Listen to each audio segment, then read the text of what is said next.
Hello.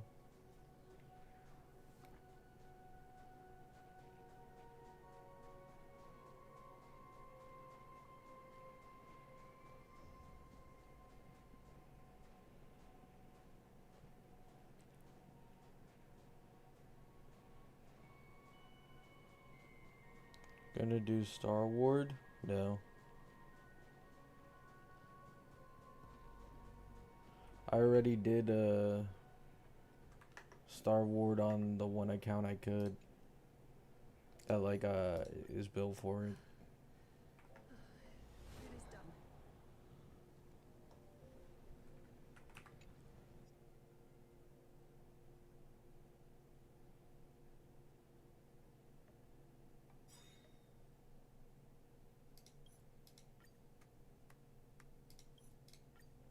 Well then, how will a Lord Ravager win this game? It's simple. What I'll be promoting isn't a miracle. But the price tag you ignored. As you enjoyed the miracle.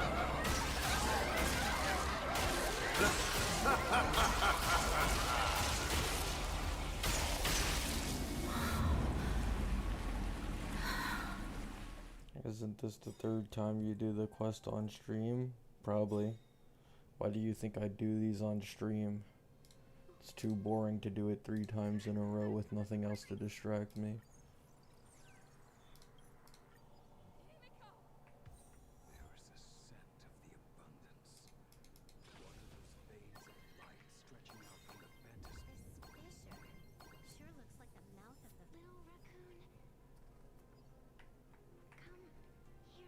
How are you feeling about the Fate banners? I don't really care.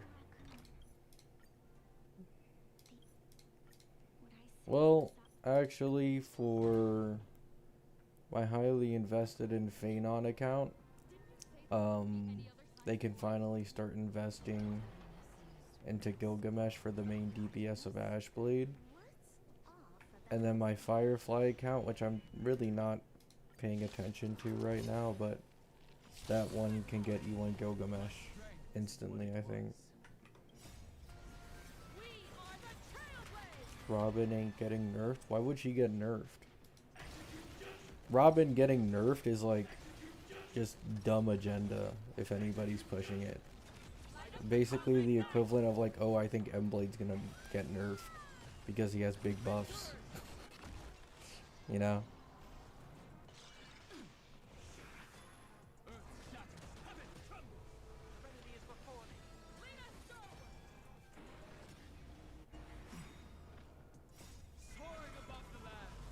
Never mind, I'll shut the fuck up. No, it's fine to have your own opinion. But like, there's no reason for Robin to get nerfed at all. There's nothing like game breaking about her kit. She's just very similarly to Blade, a very good generalist who's best in slot for a lot of teams who aren't finished yet. You know? Like, that's just kind of how it goes. There's nothing like exceptionally special about her that makes her like game breaking or anything, in my opinion. To be honest, even when we're talking about it, her personal damage is trash. Like, I don't even know why the leakers even bothered to mention her personal damage. I remember they were saying something like, oh, she has the same personal damage as Emblade. Bro, it's not even fucking close. Emblade has like 10 times her damage.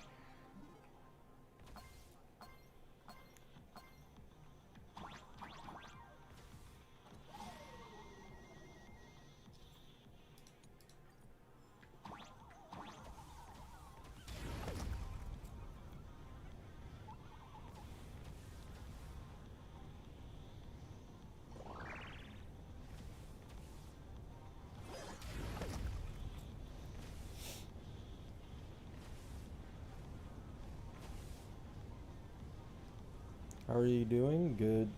The air quality's finally better over here after some forest fires, so I can finally open my window and get some air. I've been having like a constant headache lately. Uh, because I couldn't open my window.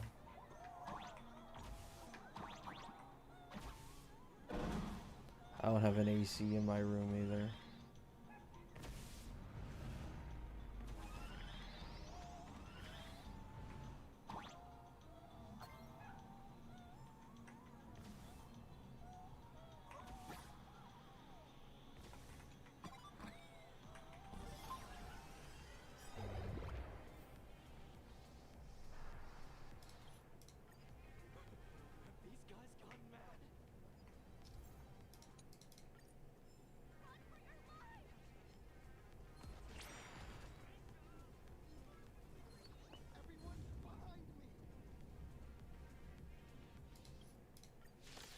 Am I muted? No, it's just that I'm not going to answer every single message that you guys send. It's like 2 in the morning for me. The last thing I want to do is burn out my throat within 30 minutes from just like constantly answering everything.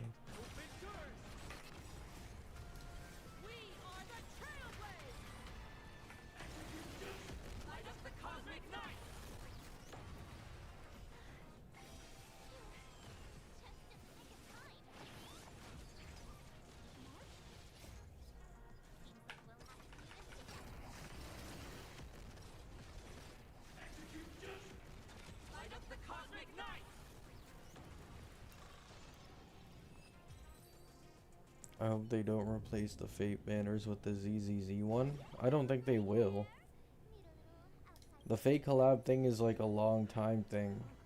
And Anon even said that he already has an idea that there's a part 3 with Sakura. So the banners won't go away.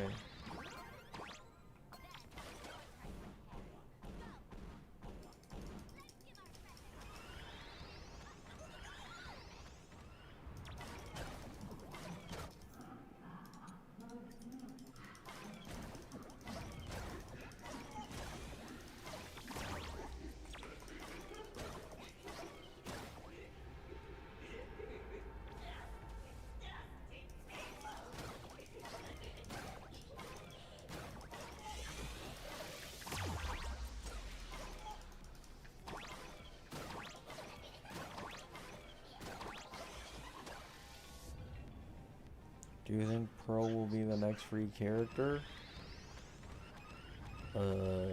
No. Maybe? I don't know. I think the next free character will probably be in, like, whenever the Nova Flare drops. I think they might do another one of those, like, old character limited selectors, but with Nova Sunday this time instead.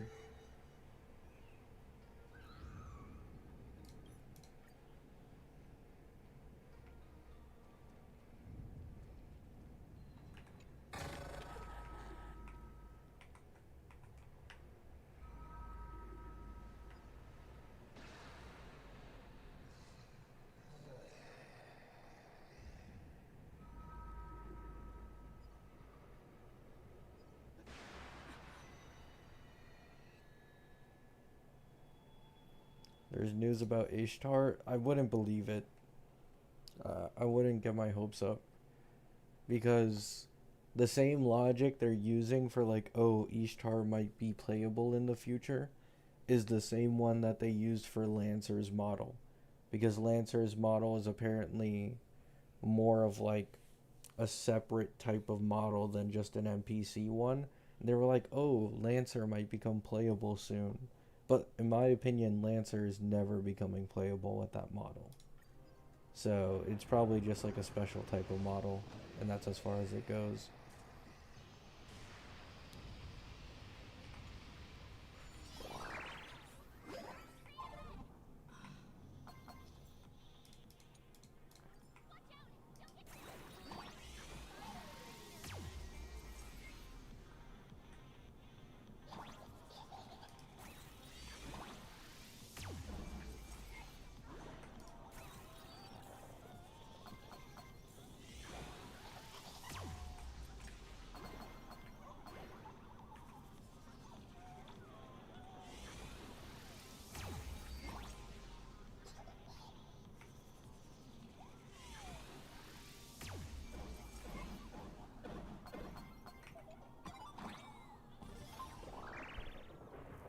I hope hypothetical E1 Sunday Nova is good.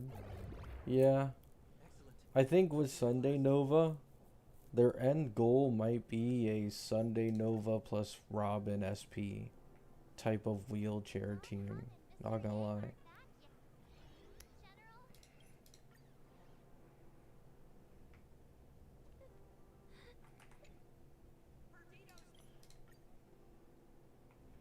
Because for example, like if you have E1 Sunday, Himiko S1, and Robin SP, you can hit 100% defense shred.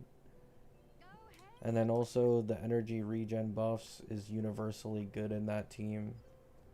I think that might be what they're aiming for. Like in terms of Himiko's finalized team, at least for this version, I'm starting to think that it's Nova Sunday plus Robin SP as the finalized one.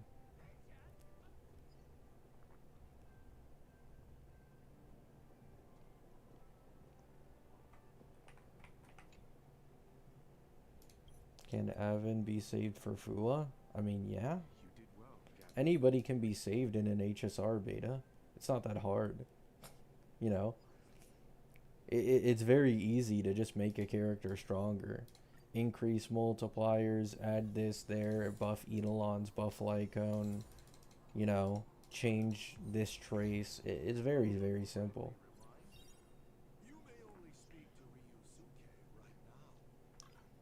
Like, to be honest, basically just what they did with Gilgamesh. I mean, yeah, Gilgamesh technically got nerfed, but that was because he had an infinite ult loop. Avon doesn't have any infinite ult loops, so you don't need to worry about that. Like, Gilgamesh had his ult multi massively buffed. Just buff Avon's multis. Like, if you're going to make him a completely selfish main DPS who gives nothing but takes everything, it can work, but he just needs to be, like, strong, you know? Like, he needs to be better than any other option.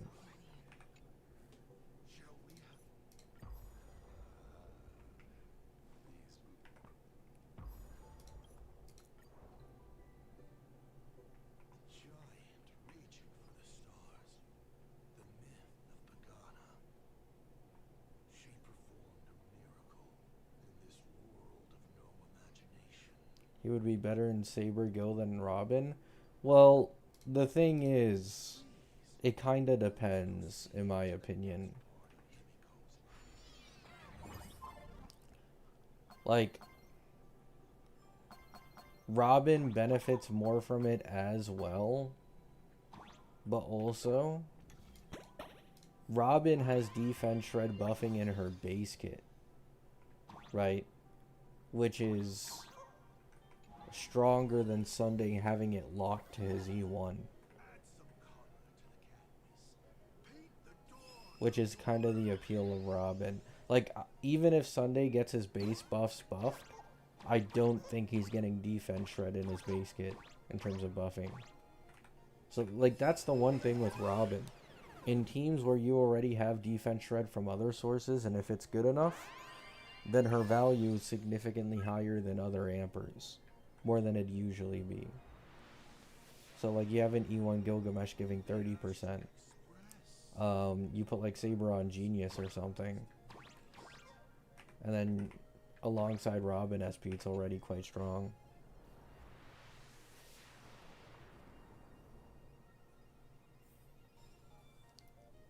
I don't know, though. Like, Sunday Nova is in a weird spot for me. Because I feel like everything that I predicted Sunday Nova to be is kinda just Robin. You know? Like, Robin SP literally is just Sunday Nova for me. Just with less consistent action advance, I guess. And defense shred buffing.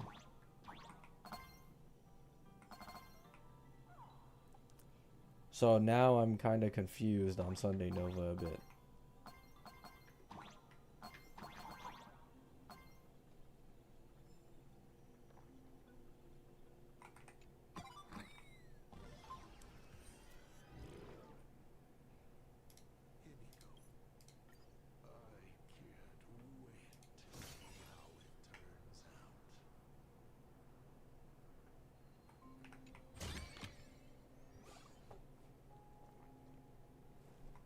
Saridra has a chance of getting a Nova.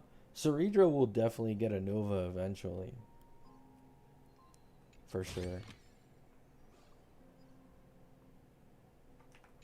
But I think Saridra might take a bit longer than some people expect.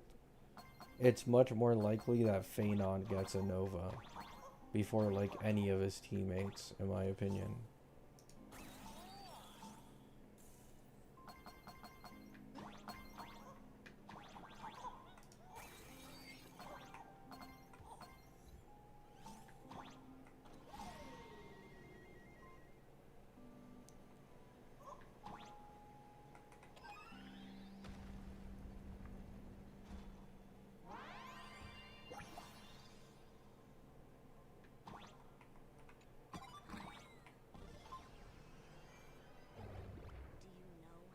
Robin is more of an RMC upgrade.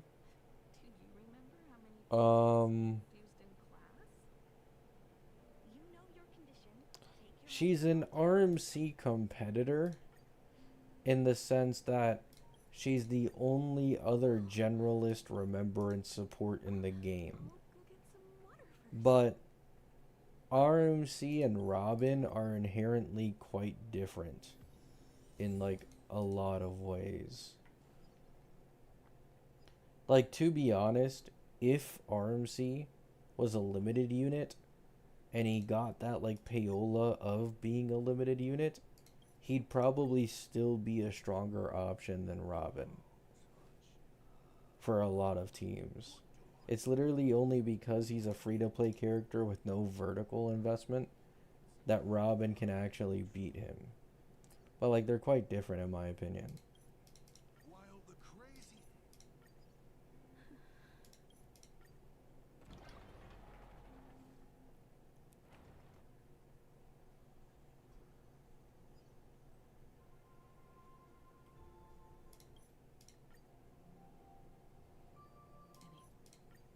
Has Sunday Nova been leaked yet? No. I would have made a video on it otherwise. Ugh. Hello? Thank you.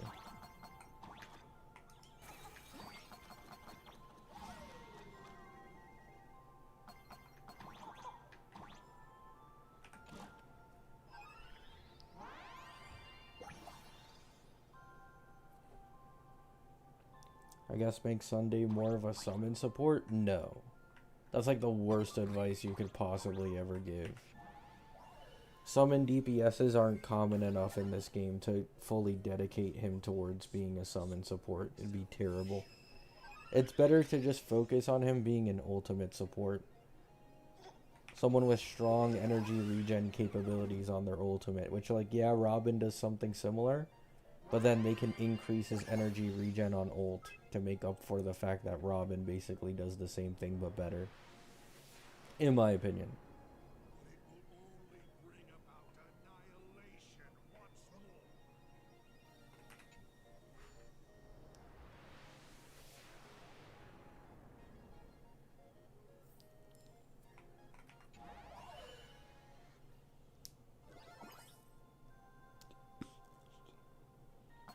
I don't see the difference.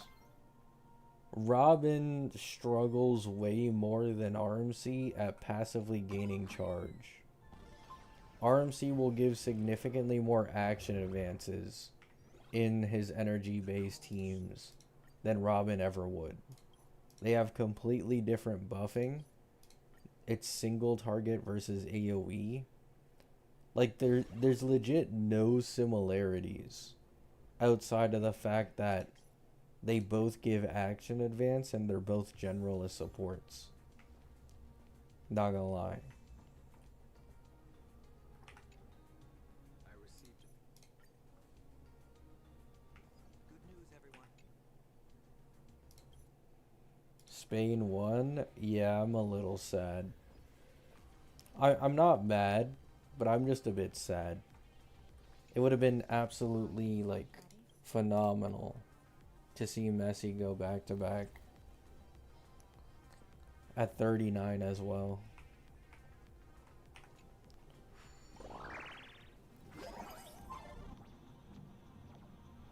This is true. I don't know why people compare them together. You might not have been here a little earlier, Solus, but I mentioned how I believe it's because they're just the only two Remembrance characters who are generalist supports. I feel like that's why a lot of people compare them. But like when you look at the nature of their kits and the way they work and their synergies, they're not really similar at all. Well, actually, yeah, I guess I can kind of see it. Another reason why people compare them is probably because Robin takes RMC's place in a lot of RMC teams, like Ampho teams. Any DPS that didn't really get a dedicated teammate can probably replace RMC with Robin SP among the Amphorius roster. So people probably see them similarly that way, I guess, because they compete in those teams.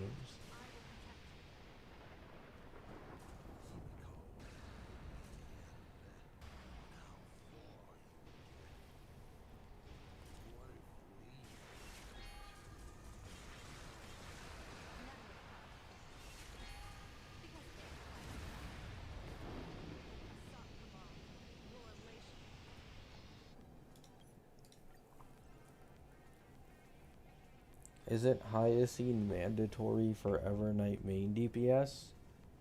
It's not mandatory, but she's best in slot, yeah.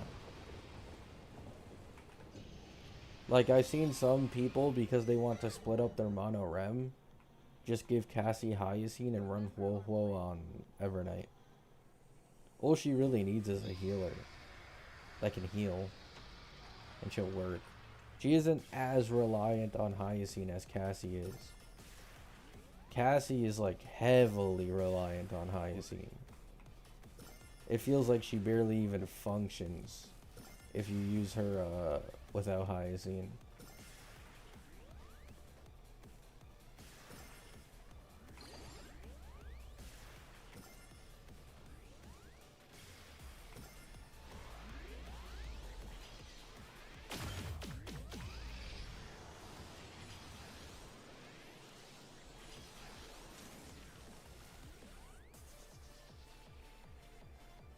Apparently Evernight is bad with Robin for stack gen.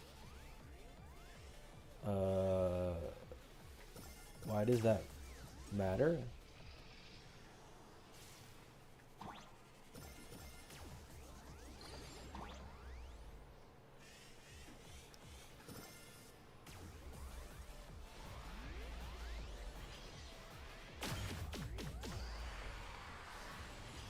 Glad to see another guy who skips the story like me. Yeah. Now, in my defense, it's because I've already done this twice, but yeah. Skip is a godsend in this game.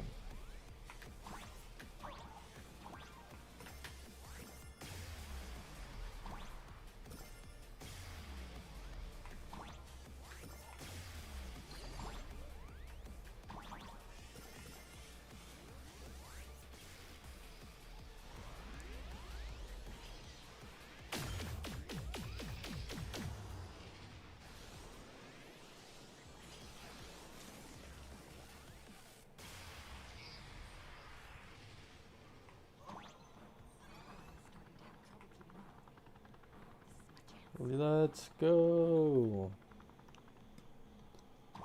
To be honest, the only anti-synergy, in my opinion, Robin really has with some of the teams from, to be honest, most notably the Ampho units, is the fact that her vertical investment doesn't like true damage at E2. Like, her E2 is one of her strongest Eidolons in the game. Like, just period. Because unlike Cypher, where it completely clears the recorded value, it keeps half. So, you actually get, like, more than the value said there. It looks like 18% increase. But it's more accurate to kind of call it a 26 to 30%. Right? Because of the fact that it only clears half of the recorded value. So in this case, it's like, The Why is rainbow true surveys the damage heavens, not perceiving working? 1,000 forms. Across the meridians of destiny, the Jade Abacus reveals its script. The celestial eye opens and shuts as calamity and fortune reveal themselves. So yeah, Cyrene is kind of anti-synergistic with Robin SPE too. It's time for a veteran navigator to point the way forward for you.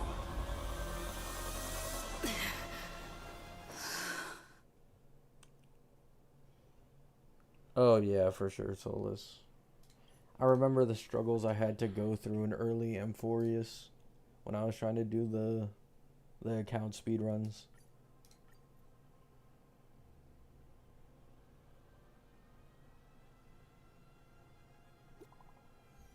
Just made me remember Cypher doesn't record true damage. Yeah. It was a big reason why in a lot of teams, like if you wanted to run a cheap team with RMC, for example, Aglaia, you know, just like an example, like RMC's giving Aglaia 50% true damage. Half of her damage isn't getting recorded by Cypher. You know, I don't know, like I don't understand why it works like that, why they add that type of thing to these mechanics, but oh, wait, is it because true damage bypasses mechanics? Maybe that could possibly be why. Himeko is right there! There you are. I see all of you.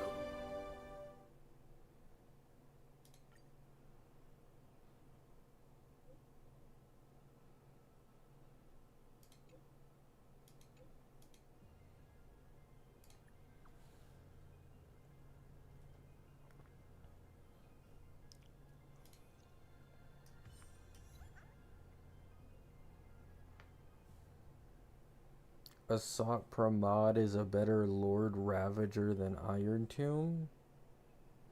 I mean, is it really even close, personality-wise? Iron Tomb was just like Aura Farm.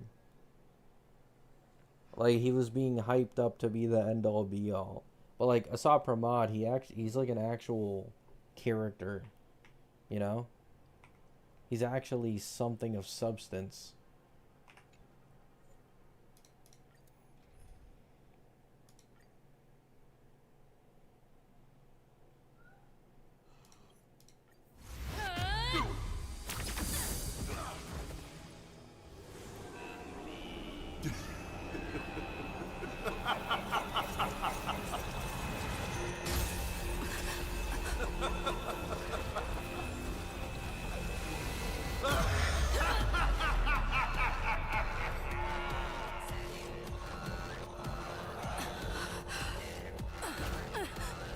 Ruin be upon the world. The myriad colors return to the void. Your failure is written in stone.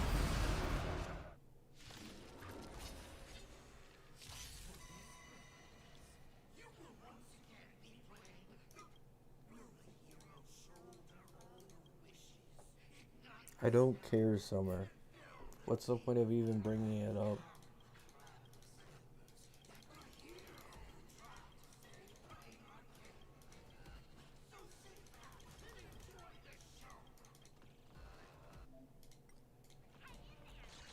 Every person spreading that Vietnamese spreadsheet has absolutely zero fucking clue how to think for themselves. And I'm sorry if that comes off as like toxic, but it's just my experience. Like 99% of people spreading that shit have absolutely zero clue of how to understand characters and stuff.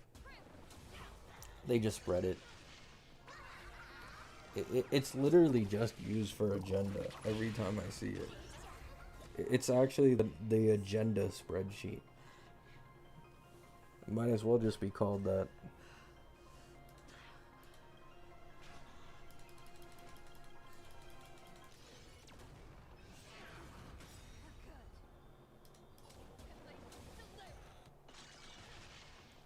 On a side note, Phaenon's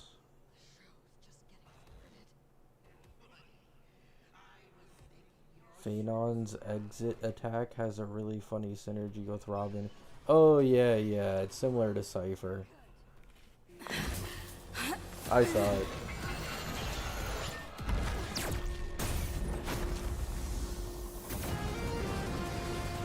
Finally, we made it. Papa promised each and every one of us nameless. The bird just slaps for a ton of damage. After all, the Fluffy's protagonist hasn't gotten on board yet.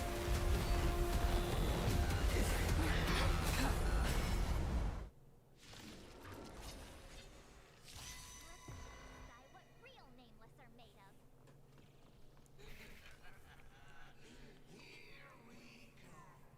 of. Himiko Nova's Acheron level.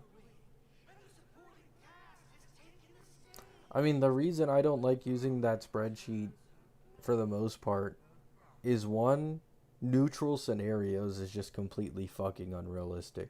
You're never gonna get permanent 3 targets in any endgame mode unless there's like some boss that for some reason you can't kill 3 targets on.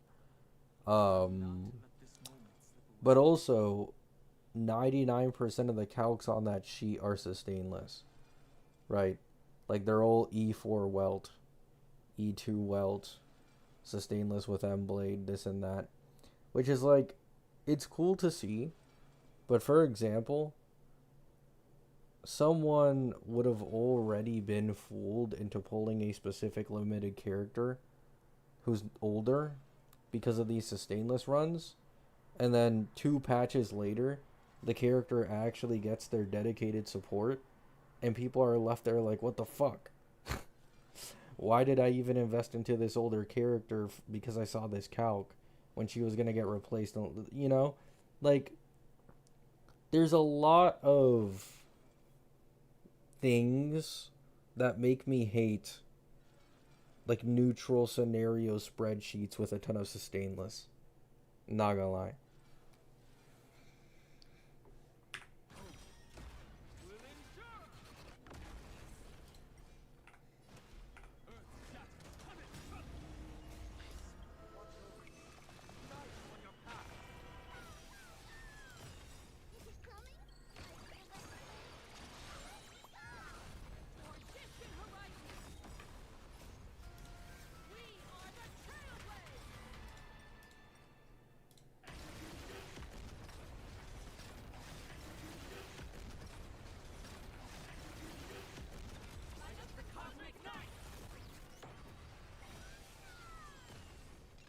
Wait, I think this is the account where I have Dan Heng like really underbuilt.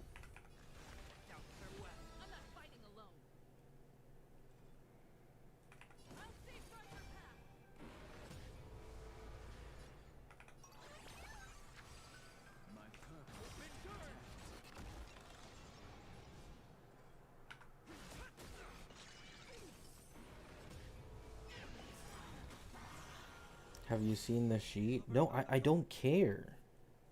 Like, bro, how many times do I need to repeat it?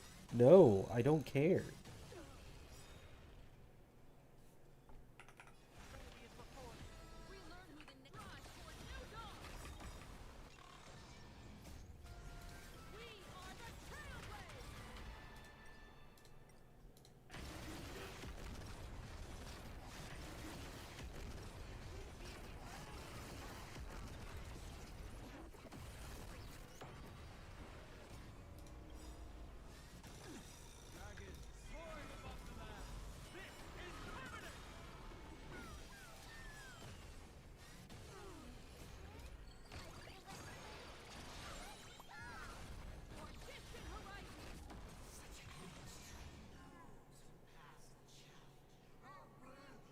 New APOC? Yeah, I know. I already did it on a couple accounts.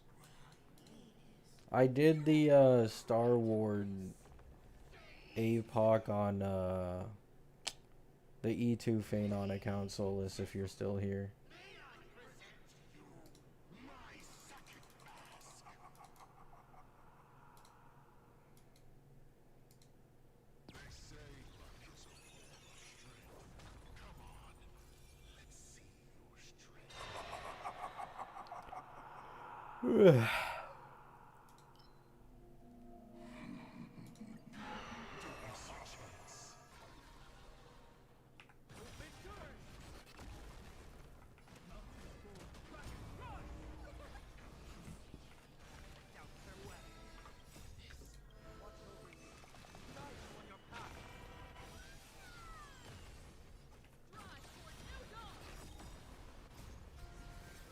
Are they gonna nerf my damage or?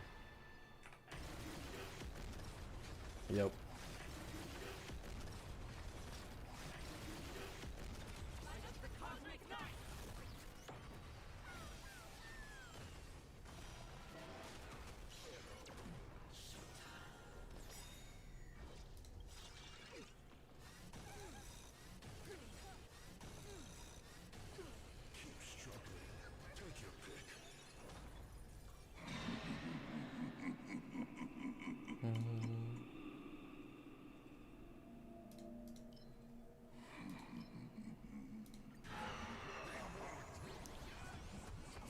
Still haven't gotten Himiko. Life sucks. Life of a free-to-play player. Sag. I'm currently struggling on my Anoxa account to see if I can get her E1 on there as well. And if not, to be honest, who the fuck am I even gonna pull on that account? I don't even know. I might just drop it after this Himiko banner. Oh, Archer needs to get Rin. I forgot about that.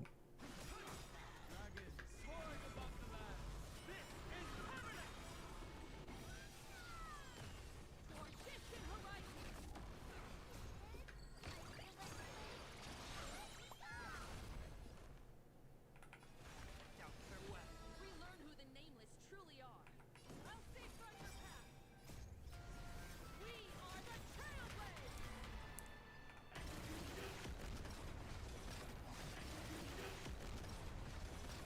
Is Robin getting nerfed? No.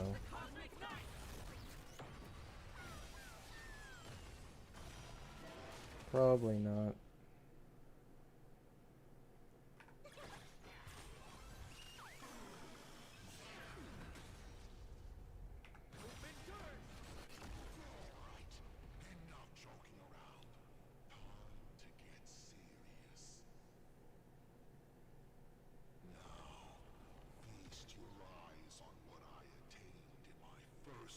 Those dice are gonna be annoying when he comes to AA in the future? Yeah, probably.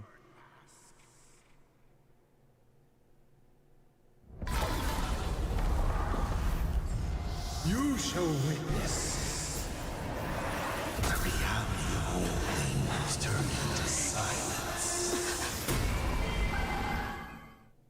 The three calamities have come. The myriad colors returning to the void. I shall extinguish this world's laughter and offer up my mourning. I mean, there's no reason for Robin to get nerfed. Like, I'm not gonna lie. Okay. I praise Robin because Robin is a very good character with a very good kit that's generalist. But she is not, like, game-breaking broken. Teams that have a decent amount of defense shred, a lot of them have Robin SP as their best in slot, since she's the best defense shredder in the game. And then she also has vulnerability and action advance and stuff. But that's as far as it goes. It's not like she's making every team do double the damage. You know? Like, that's just not the case.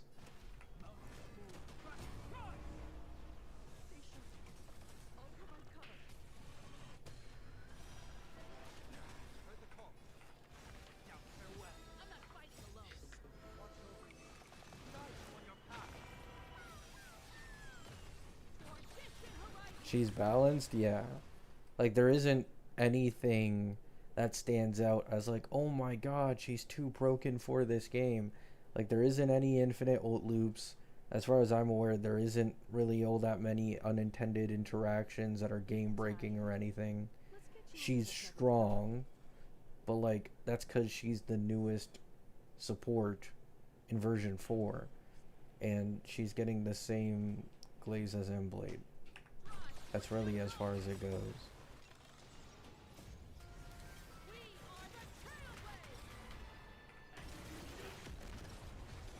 Oh my god, why'd I use ult? They're nerfing my damage. Fucking story boss.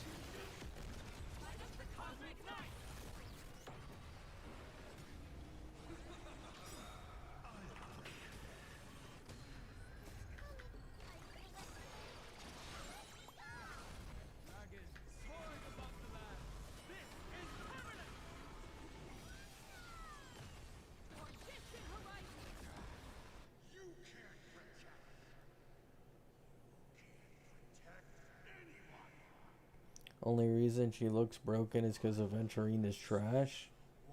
Yeah, kinda. That probably does play a part with the perception.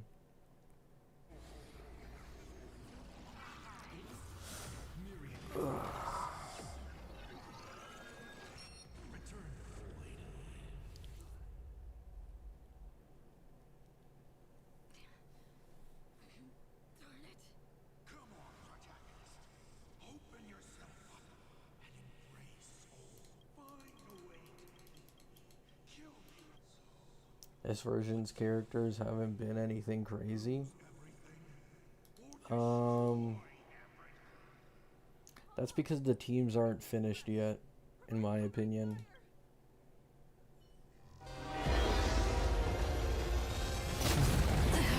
Once again, the Express is full. How boring.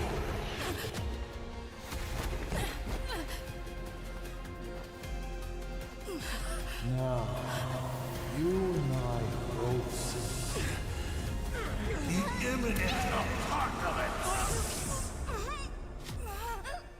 You've failed. The game ends here.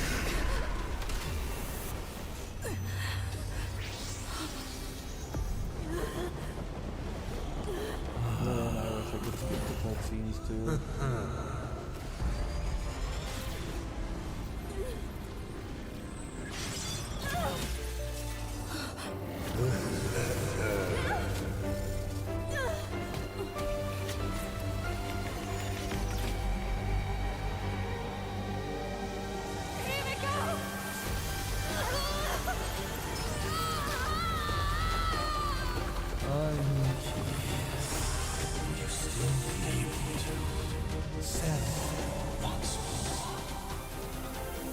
Don't be afraid.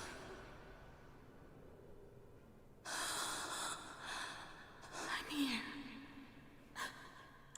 Do you think Pearl may be good with Archer? No. Not really. With the information we currently have. She could be a Hyacine situation, or even in teams she's not intended for, she might be decent. But like, no. Not gonna lie. Just no. There needs to be another buff in her kit that's generalist and not elation specific for that kind of happen.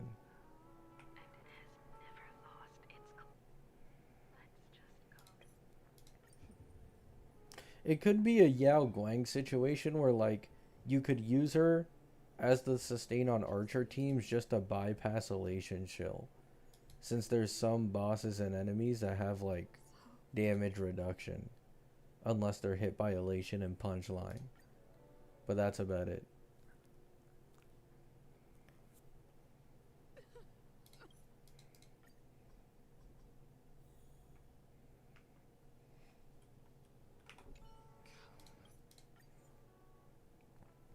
Dawn PT power creep is soon? I mean, it could be. But oh no, I think of her as more of a Hyacine. In which case, I imagine only elation teams would really be able to take full advantage of her.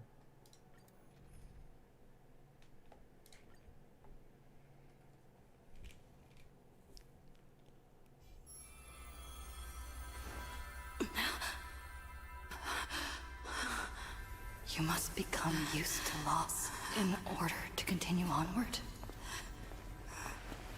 I refuse to believe that. Not now. Not ever.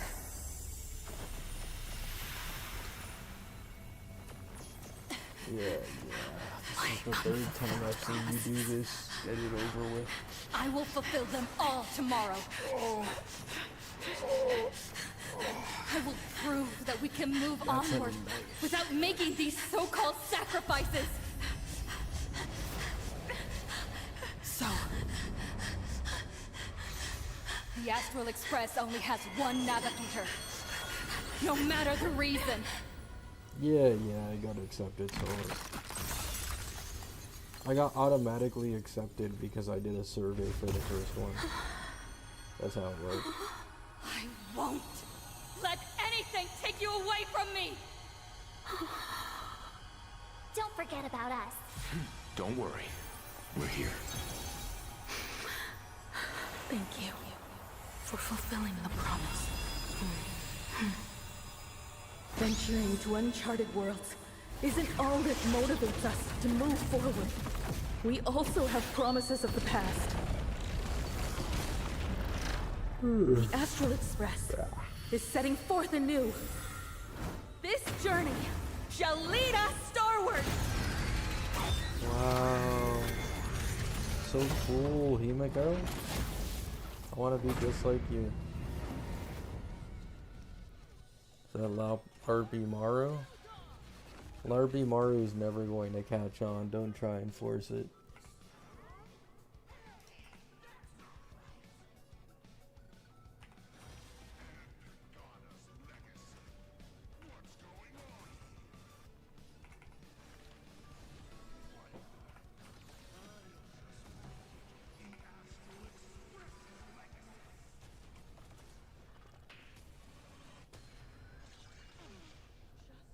Whoa, my Himeko almost died.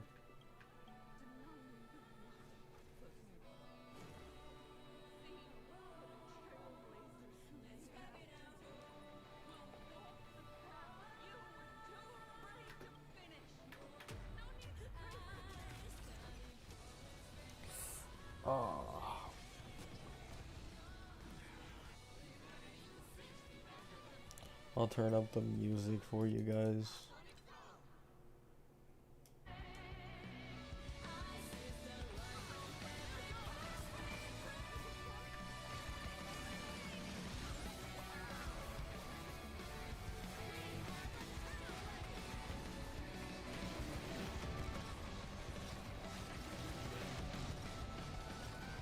Woohoo gotcha story? Is it not inspirational, Bronte?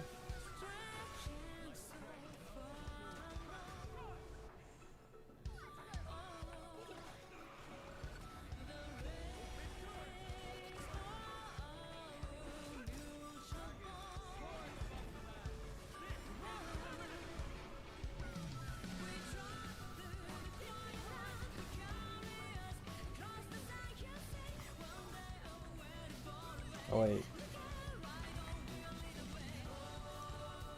There.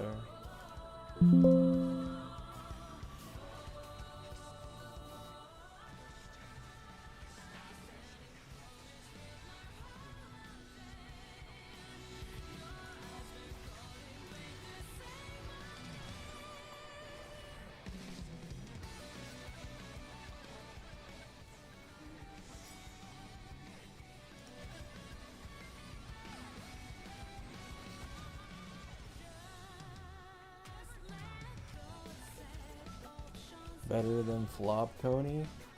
I mean, I have always said that Penacony was quite overrated. Not gonna lie. I've been like a day one believer of that. Even back when it was like overglazed in its prime era.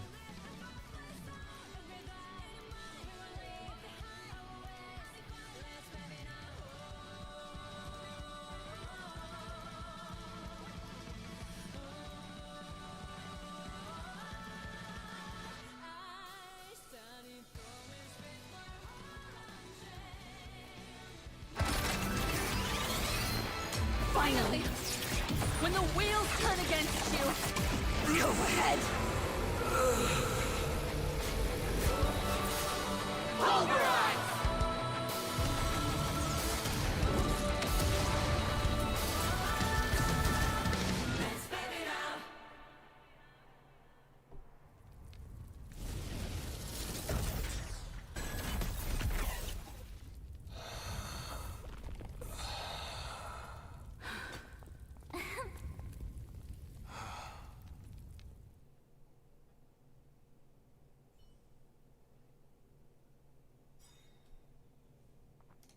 Wow. What a beautiful story. And now we'll go to drinking tequilas with Aventurine in the next patch.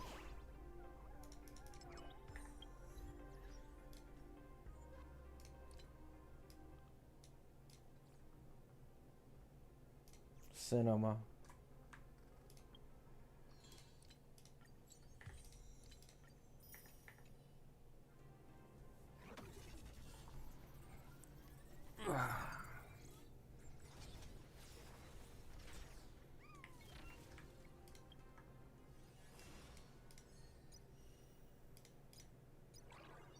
Alright, nice. Finish that.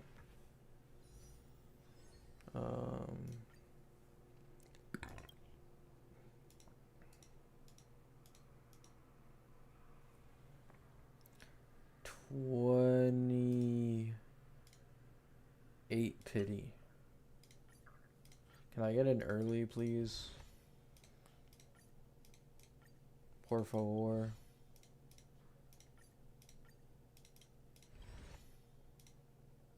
I guess not. Rip.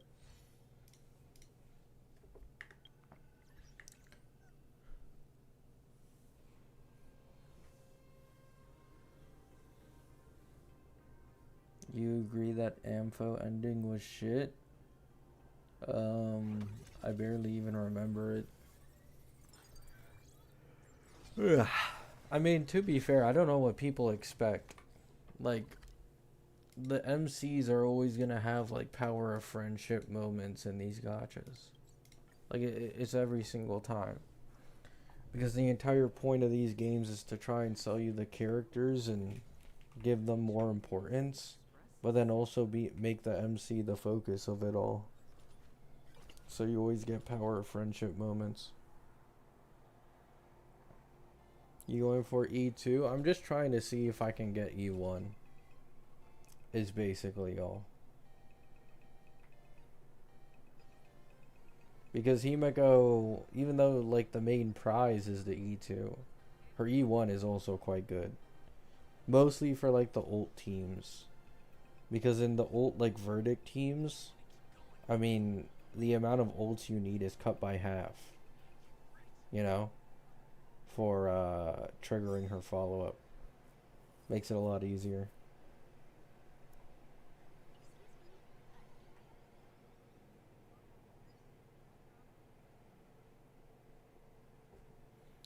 Crippling gacha addiction? I'm not gonna lie, Bronte, it's actually the opposite. Like, I'm currently like I'm not looking forward to pulling, like spending time on these accounts pulling and then not getting the characters. Like I don't really have fun doing the pulling anymore at this point. Like, my brain has been rewired to caring about Silver Palace for like the last 2 weeks.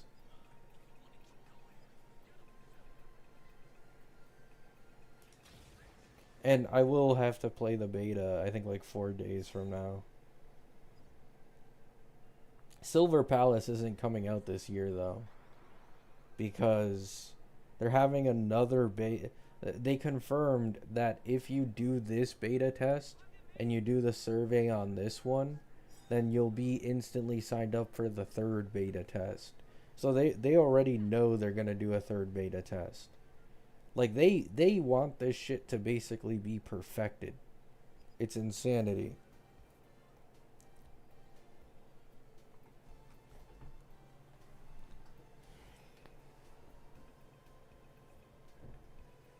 You think Silver Palace will release before 2029? I think it'll probably release in early to mid 2027 is my guess. Because the last Silver Palace beta was like, what, 4 or 5 months ago? And now we're getting the second one. So if they do the exact same timeline, then the next Silver Palace beta after this one should be in like late 2026, early 2027. And then that's probably the final one. So the official game would come out a couple months later, probably.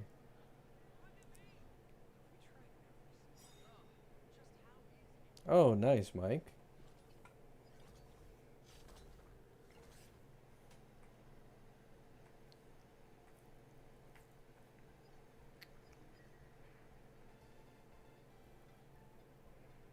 %70 of people liked Amfo and 30% of people didn't like. I mean, to be fair, like, in my opinion, I just like Phanon, bro. Phanon is my favorite gacha character of all time, probably. And I feel like a lot of people resonate with that as well. They did very, very well with Phanon. Phanon is... Yeah. Phanon is the first case of a character being like the MC for a planet storyline for the entire year. You know? Like, not just 3 patch planet, 4 patch planet, which was the norm before this. Like, he was the main star and the main driver for an entire year for the Amfo storyline. And then his tragic backstory with the cycles and stuff. It's just so easy to, like, really like him.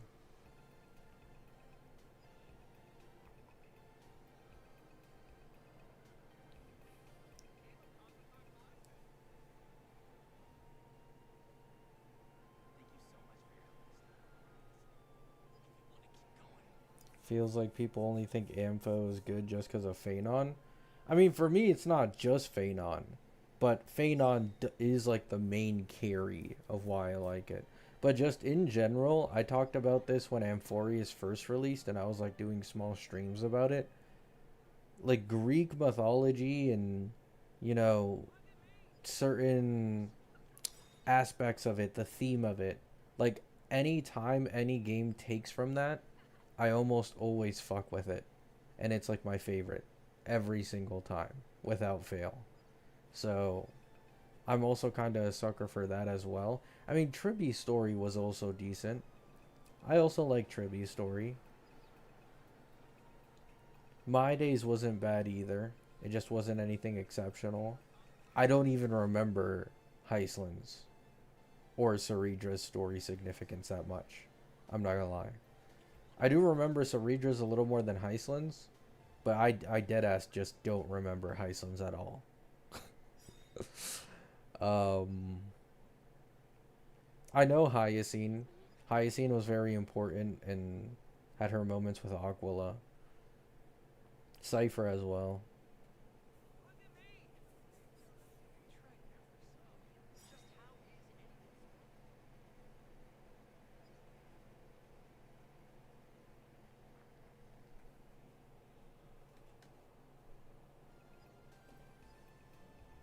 Also, Phanon was also like the first male main push in this game as well.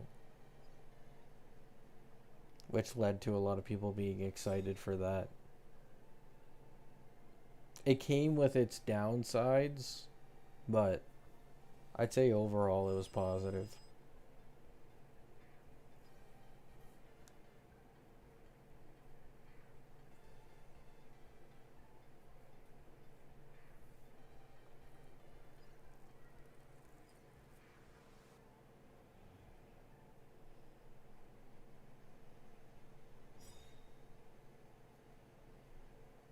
She had a lot of potential. Sounds like Megumi. But yeah, that's always unfortunate.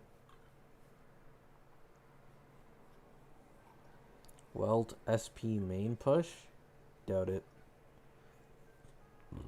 It would be cool though. Cyrene. Yeah, I like Cyrene. I don't I don't like fawn over Cyrene. I don't think she's anything game changing. Nowhere near what Phanon is to me. But I still like Cyrene. I do feel like if they stuck more to the small Reen type of design, like even if you still wanted to, you know, obviously age her up, just in general, I'd like small Reen's design more. It feels significantly more original and more attached to the type of like Greek theme that is going on. The only problem I really had with Cyrene was just the instant change to Big Reen. Like, it felt a bit daunting just how fast she changed to me. I don't know. Like, you go from small Mem to small Reen to fucking a Cyrene who looks absolutely nothing like small Reen.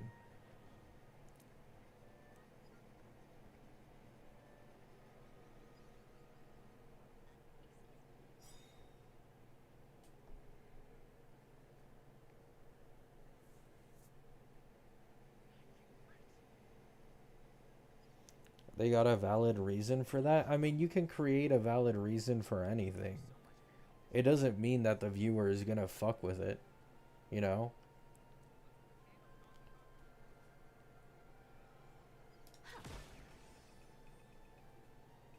At least that's just my opinion. You know, people are free to have their own. I understand that.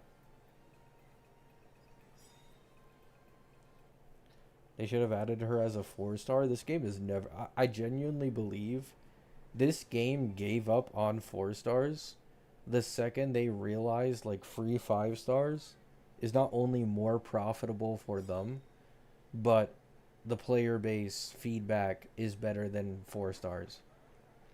Ever since they came to the realization of those two things, I don't think they'll ever release a 4-star again.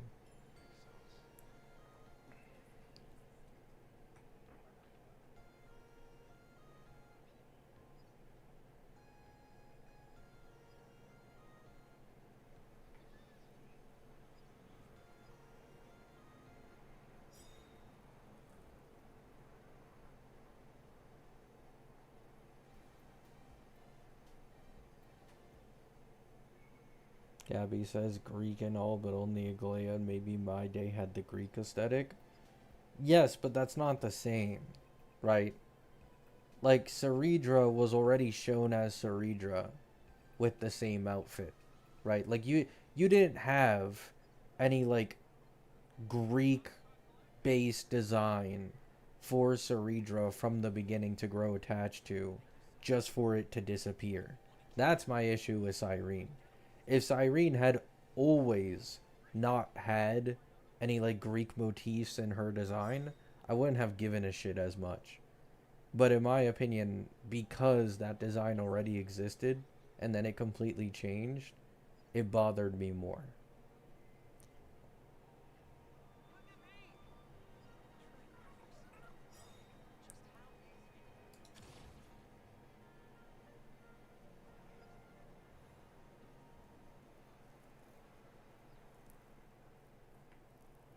True, Soul is true.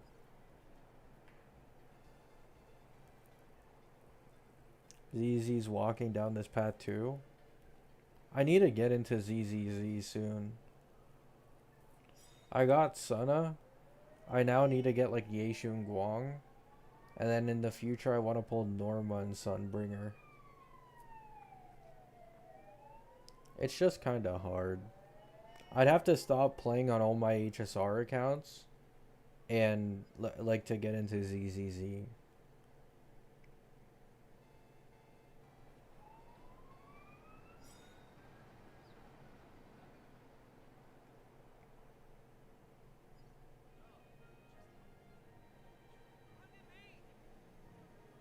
The freebies baited Gabby. I'm gonna be completely honest with you, Solus. It has nothing to do with the freebies. Like, I haven't posted about the ZZZ Annie rewards because I don't even know what they are. The only thing baiting me to play ZZZ is I saw something recently that had some Sunbringer content in it that made me hype for her again, and also Norma. Like, I've just been seeing a ton of Norma and Sunbringer posts.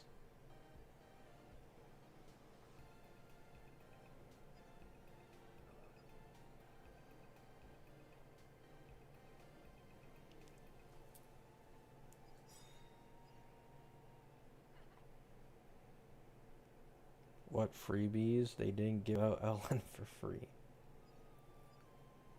I dropped Wua again. It's too much. It's just too much open world. I love it. Yeah. Understandable. I'm at that same boat too. At this point. I'm not really fucking with open world games.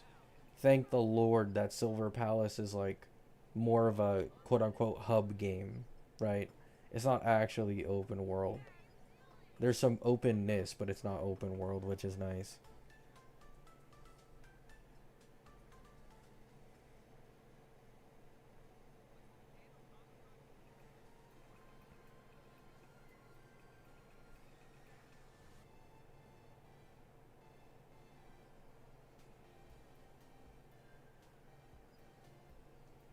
Weewa kills Woowa for me.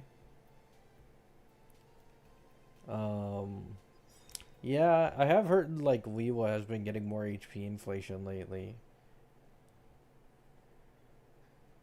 I mean, that just is what it is, you know.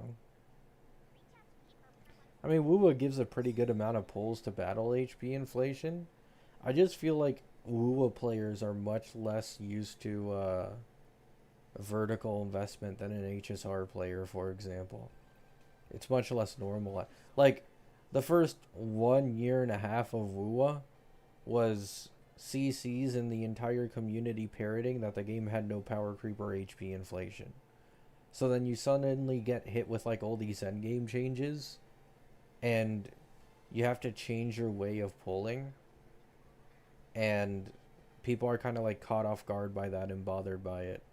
Because like in HSR, it's a thing of like, oh, I already know what I'm getting into. I know, like, I probably want to get this character E2 if it's really that good, or I want to get this best in slot, or this and that. But in Woowa, people didn't really have that for a while.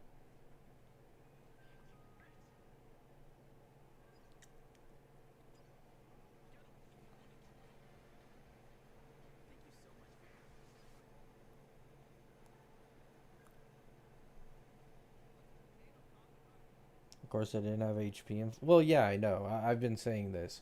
Anybody who judges HP inflation and power creep off of a gacha's first year is a bit delusional. Because in the first year, they're almost always like trying to get the blueprint down of like, oh, this team gets this team gets that.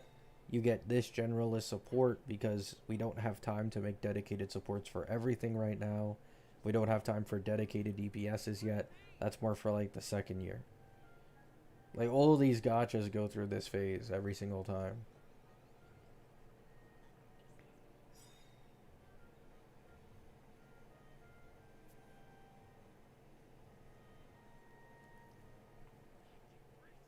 HSR accelerated power pretty quick in its first 2 years.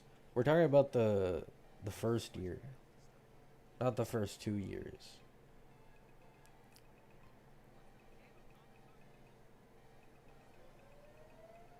But yeah, if you want to talk about the first 2 years, yeah.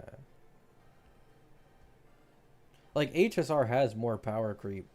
That, like, okay, I feel like people get this twisted about me because my opinion has now changed in comparison to over a year ago. Before HSR was giving free 5 stars, I had Woowa at my #1 most free-to-play gacha that I've played, right? And it, like, wasn't necessarily close before the free 5 stars. I had Woowa at #1 undisputed. In terms of, like, ease of endgame, you don't need that much investment. It's not that difficult. But after Woowa not only massively rehold, like, TOA and massive Woowa HP inflation and then Double Pawn's Matrix, but also HSR started releasing significantly more free 5 stars. That's when I put HSR above WUWA.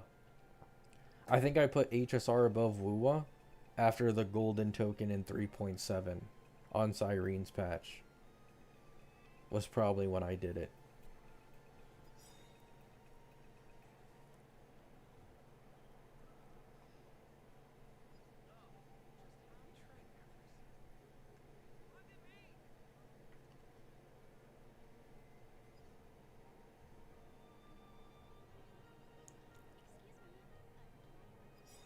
HSR 2.x was ass. I mean, you could see the rise in HP inflation the most in Penacony, more than any other version in the game, in my opinion. And I remember, like, keep in mind, this is prime time HSR, right? Like, you're midway through Penacony. This is like HSR's prime in terms of booming on social media, finally. And like all the CCs are on the ride for it because they all got off of Genshin and they were probably talking shit about Genshin. I was making videos back then about HP inflation and like how it was increasing every patch. And contrary to what a lot of my content is these days, where like most of my hate will be from WUWA players if I make a negative video about WUWA HP inflation, all I had was HSR players telling me to quit the game for like weeks and months every time I made a video talking about HSR's power creep and HP inflation. I went from being told to quit HSR by HSR players and its community for like half a year to a year. Then I play WUWA for a bit. I talk about the same topics in WUWA. Now WUWA players are calling me a Hoyo shill and telling me to quit their game. And it's only now that it's kind of neutral.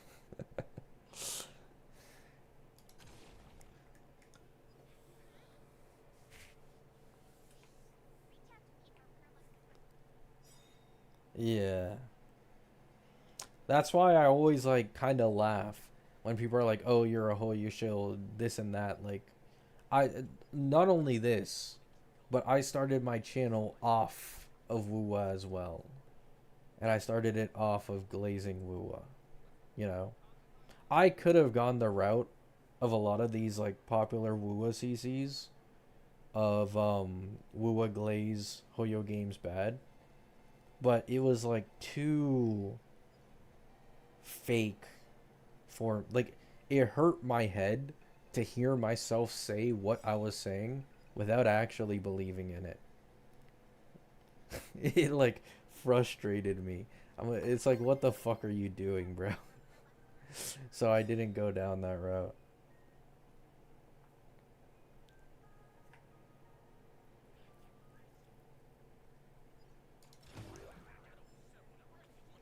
Evil capybara, yeah.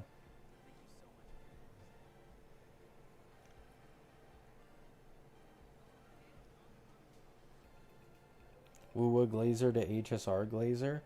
I don't think I'm really much of an HSR glazer though.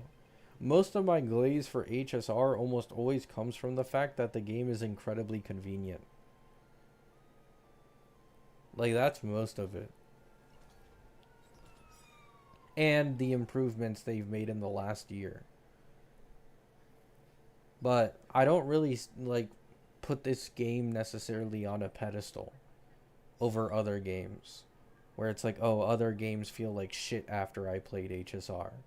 Not really. It's mainly just the convenience aspect and how much easier it is to play this game on mobile as well, right? Like, I play on multiple accounts. I obviously don't want to do dailies on every account on PC. Sometimes I'll be downstairs, I'll be cooking, I'll be taking a shit, I'll be doing, you know, just sitting on the couch. Like, I don't want to go up to my PC to do my fucking HSR dailies. I just log into my device. I finish it in, what, like 30 seconds? Because you get the currency war tickets that auto spend all your energy. And then that's a day. That's a wrap, you know? Like, this game's so convenient for me. Also, the other thing I like about HSR is because I've been playing this game for so long, obviously you passively understand more and more, you gain more experience, you gain more knowledge, and it makes conversation and discussion about this game more interesting to me than any other gacha game because I understand the most and I can help my community the most when it comes to like meta discussion for this game.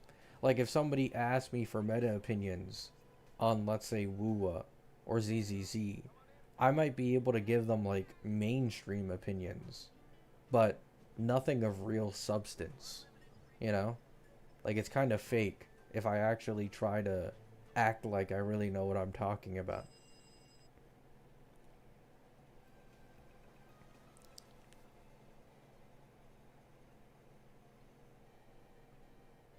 When will you glaze Bleach Soul Resonance again? When they add a PC port.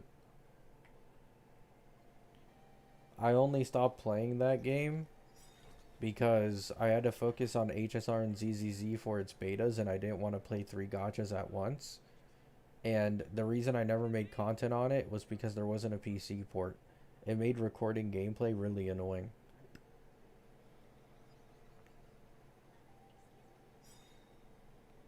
The emulators on PC also tend to have like issues with them sometimes.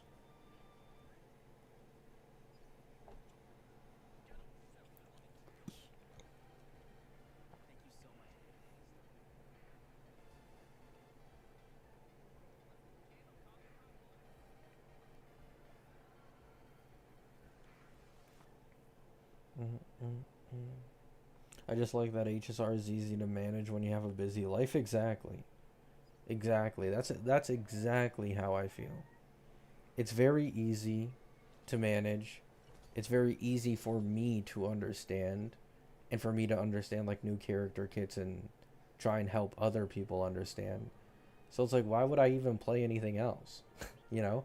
Like on HSR alone, I can make basically all of my content through just if I really wanted to. I haven't even tapped into the guides, you know, type of thing. Like I always give my opinion on like, oh, this beta's out, these leaks are out, this could lead to this could lead to that. I haven't even tapped into like the guide market in gachas, which is like the easiest view farm possible in this space. Like 0 effort. But it's just like so boring, bro.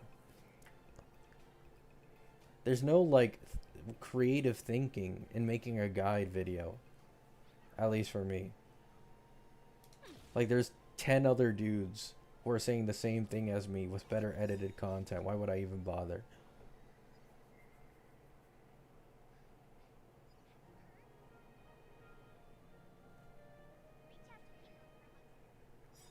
Of course, the views and money is nice, but like I'm not like in need of money. All the money I make on YouTube, it's not like it goes to anything I need or is special. I just give it to my family. So it's like, what's the fucking point?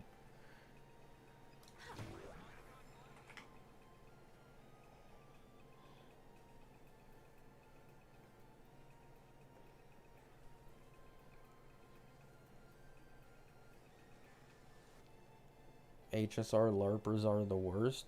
LARPers in anything are annoying. That's just kind of how it goes. When you're knowledgeable in something and you notice LARPers and you see their takes becoming popular or widespread, it'll annoy you to no end, no matter like what it is.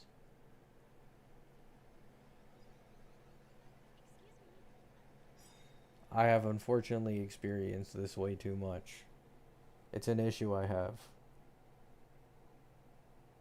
Where I just let things bother me easily. Because it's like a bunch of hoopla.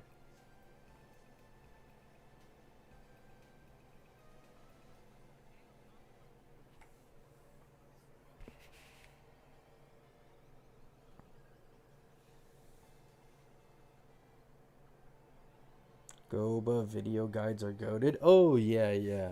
I do like Goobas because I think he has like personal calcs, personal testing that he does for like Eidolon changes and how good vertical investment can be depending on how the team differs. Like he actually looks more into it, which is really informative for like especially in this day and age. Vertical investment in HSR is very normalized, in my opinion, more normalized than it's ever been. People aren't hating on like E2 merchants as much because they come to the realization that E2 merchants can usually work with free-to-play teammates, unlike, you know, let's say Silverwolf. Silverwolf wants a full fucking best-in-slot team to fully function, right? So they're actually praising the E2 merchants to some extent now.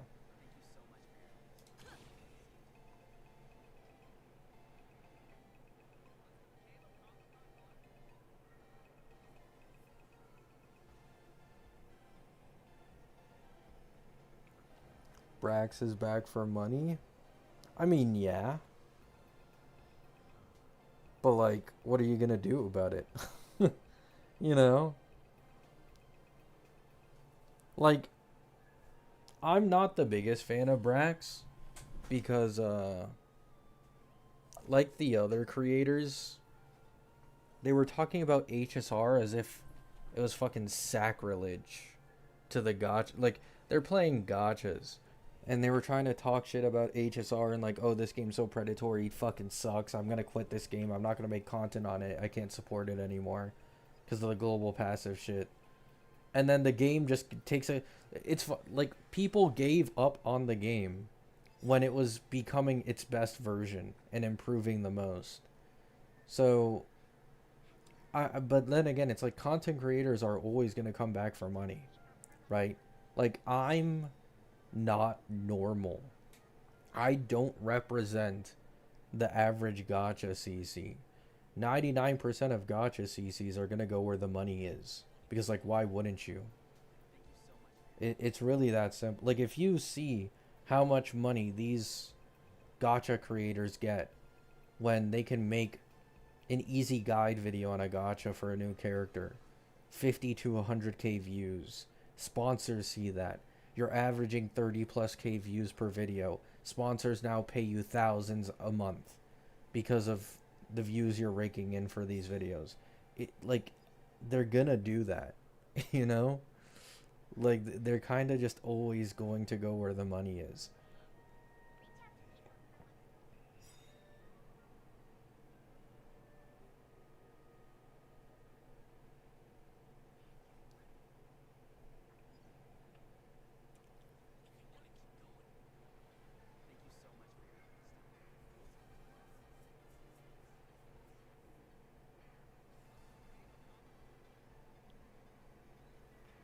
Brax left because he wasn't just enjoying Ampho? No, he left because of peer pressure. Like, yeah, you can say that was one of the reasons, but it's like, nope, bro.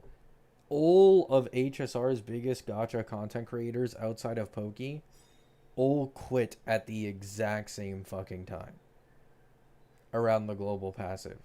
And most of them talked about, like, the global passive, the direction the game's going. I absolutely hate it. It's trash. Yada, yada, yada. I'm really tired of it. Like, sure, you can say one thing was the reason. But, like, there was all of that. Then there was the fact that Pokey... they tried to pressure Pokey into quitting HSR. Because he pulled Casterus. And him having no morals and all. It was funny. But it's like, it's fine. Right? Like, it's fine. Right? Like, you change your mind. You're either hyped to play the game again or you're playing the game for money again. Like, so what? You know? But the only thing that annoys me is people who are fake. You know?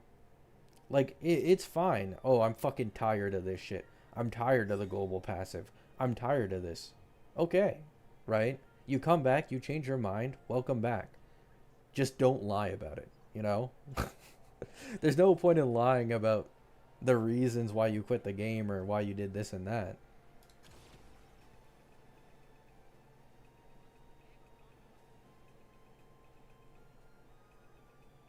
Hello. That's why I always had, like, an annoyance with the people who are like, oh, I quit over the global passive. Let me go to another gacha game. Like, what the fuck are you doing, dude? You know? It's like the same thing happens in every gacha game. The games become more predatory over time because they're trying to keep the viewer's interest somehow, and their solution, it usually comes down to power creep and HP inflation. 99% of the time. Adding new mechanics, adding new this, new that, you know? Like, gacha game companies do kind of struggle to innovate on a crazy level usually. It's pretty simple.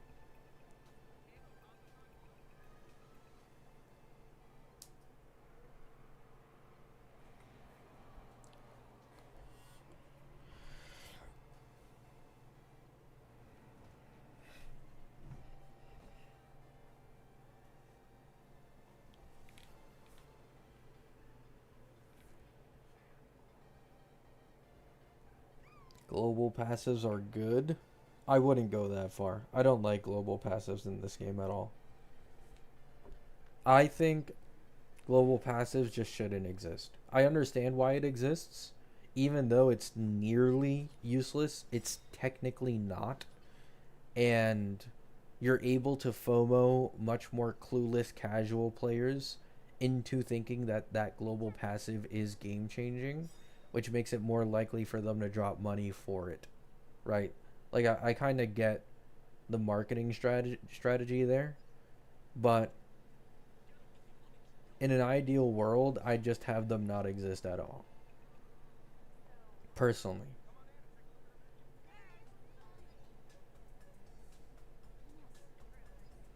But, like, even though I disagree with the existence of global passives, I've never been like, oh my god, this shit's gonna make me quit. You know? Like, I've been saying this since the first global passive drama, that I don't think the global passives are gonna be an issue in the long run, because I don't think they're gonna have stats behind them. They're almost always gonna be like a unique gimmick that isn't actually all that important or consistent in battle. You know? So it's like, why would I even care? Like, for example, on my Mono Rem account, I cannot remember the last time I saw Cassie's global passive go off on my Mono Rem account. It feels like it's been fucking forever since the last time I seen it. You know? Like, it feels useless to me because I just never die on that account.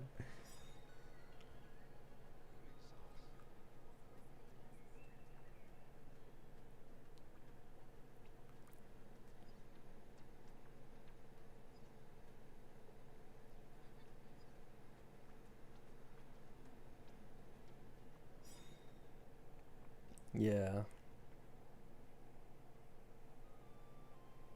Cassie, global is good for sustainless? Yeah. But that's it. And you guys should already know my opinion on sustainless. If your name isn't Phanon with Cyrene or Firefly in Break, I'm just really not considering your sustainless performance. I'm sorry. Because I know you're dying within 150 AV without a welt. Or, with the right RNG, after multiple retries, you might be able to live without a welt. If you get the right RNG. But I don't want to go through all those retries, you know? Zero cycles are entertaining. And they're nice for ascertaining the peak of a team, but in my opinion, that's it. I don't use zero cycles sustainless for anything outside of that personally. You know?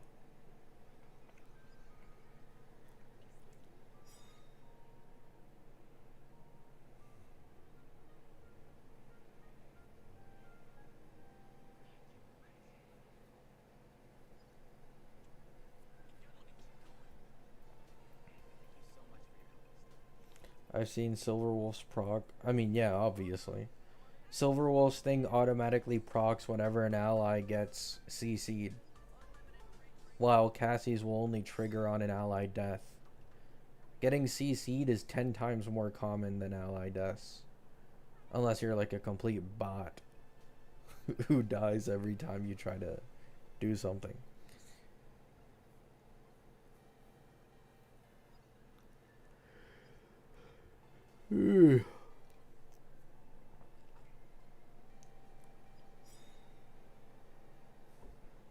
Anoxa isn't good with a sustained Summer.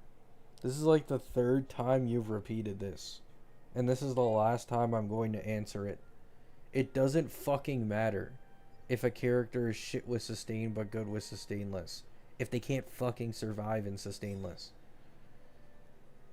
Every Anoxa Zero Cycle that I've seen lately against endgame content, not only has the cost been increasing rapidly to try and keep up with the HP inflation, but the amount of retries that these Zero Cyclers are doing to even get Anoxa, the right RNG to Zero Cycle it, is disgusting. Like, that's not how it fucking works.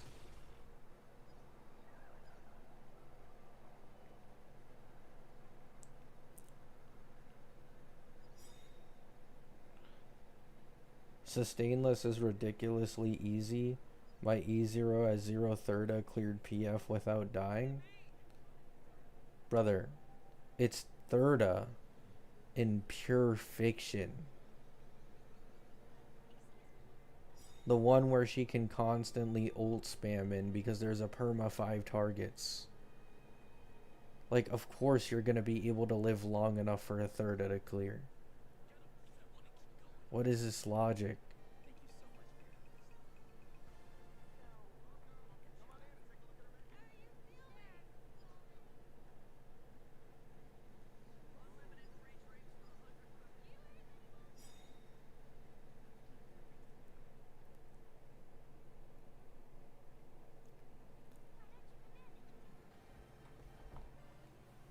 Himiko is one of the easiest sustainless units with Welt and Emblade on her team. Just because Welt and Emblade make something easier. Like, this is what I mean, bro. You guys are so annoying. If you have this one specific support on this team, it becomes slightly more reasonable to do sustainless. You live 50 to 75 more AV, maybe. Like, just play with a sustain. I'm not going to consider sustainless. It's so annoying. Not everybody has an E2, E4 Welt at their disposal for these fucking teams. And not everybody's going to run dual Emblade with Welt on this team. You know what's much more likely? That they use one of the fucking 5 sustains in the game. That is way, way more accessible for the casual player. Like, I hate it when people want me to talk about the top 0.1% HSR player instead of the top 99% and then get mad at me. Like, no, I'm not going to consider sustainless. You're not Phanon, you're not Firefly, you're not living multiple cycles.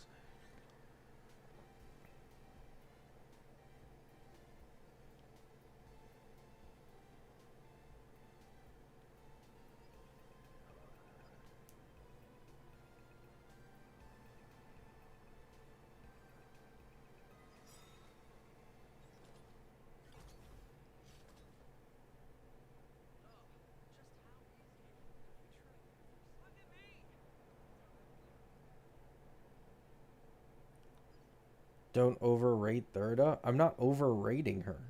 Her best mode is Pure Fiction. And Pure Fiction is the easiest mode for her to survive in sustainless. She gets the most energy from Pure Fiction. It's where her supports have the most synergy in as well, with Emblade and Tribby. She has a self-action advance, which allows her to live and kill faster and gain even more energy. It's like the one mode where sustainless Thirda is viable. Which was my point.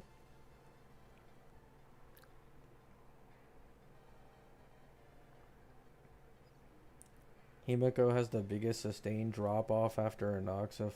I'm gonna time you out. Like, I beg. I'll explain this to you one last fucking time. It's not about your damage dropping off. It's about survivability. Get it through your thick skull. Please.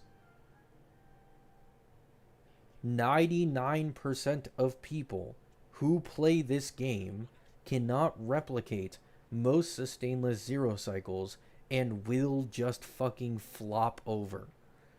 So it's better to run a sustain and tank the 2 to 3 cycle clear. It has nothing to do with the fact that a character does more damage. I know sustainless teams do more damage. This isn't revolutionary information.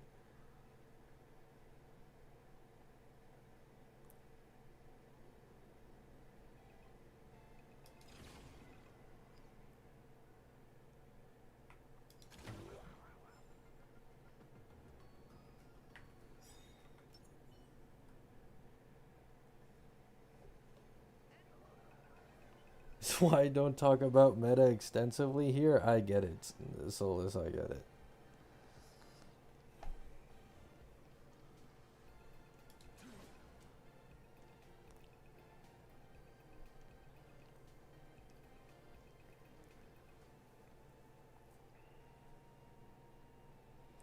I only have one account across like my 5 that has an E2 welt. Actually, no, that's a lie. I don't have a single E2 plus welt on any of my accounts. And some of them are OG. Like, they're pretty old.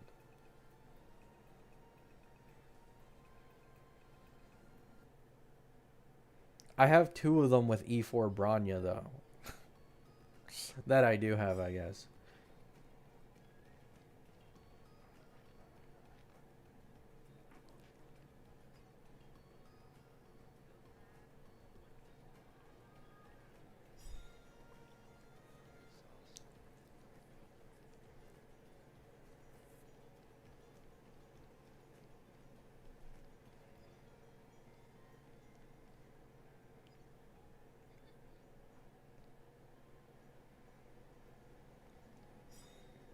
Who do you think has the biggest sustain drop off? I mean, I think it's obvious it's probably Himiko, no? It's probably Himiko. Because not only is it an E4 welt situation, if you use that, but she has like inherent synergy with welt and the decimation mode. So she probably has the biggest drop off.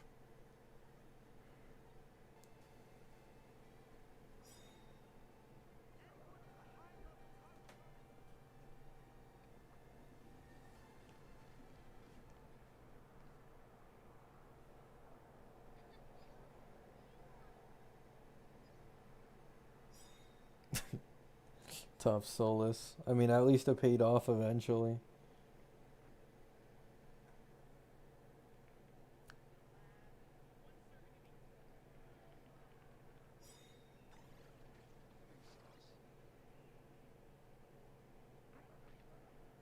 I think Hoyo makes us intentionally lose to Bronya. I mean, Bronya is still decently valuable.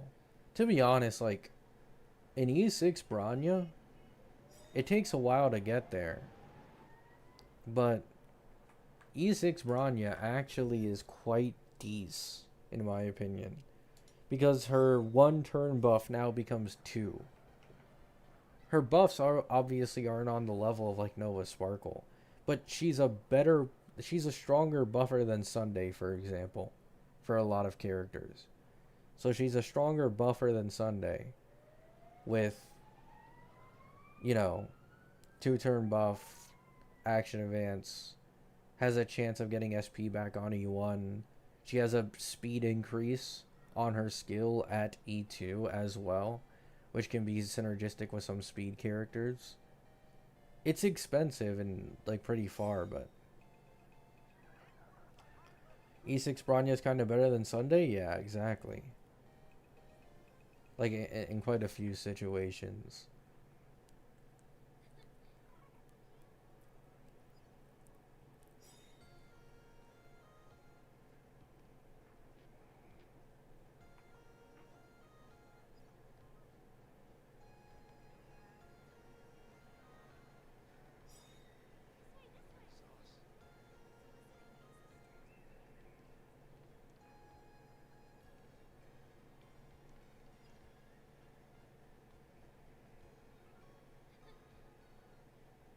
Bro forgot Dot and Anoxa. Dot and Anoxa don't have worse drops than Himiko.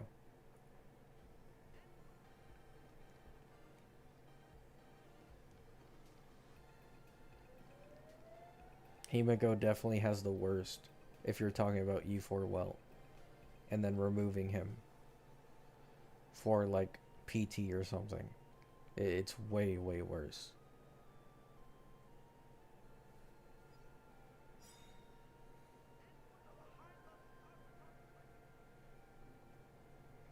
Yeah, also, like, why would you even run Sustainless Dot? Like, that shit is big. You get hit twice and your Kafka is dead. In Sustainless Dot. Why in the world would you even run that?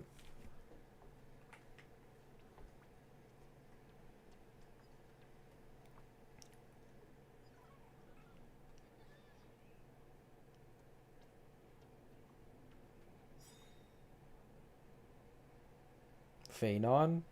No.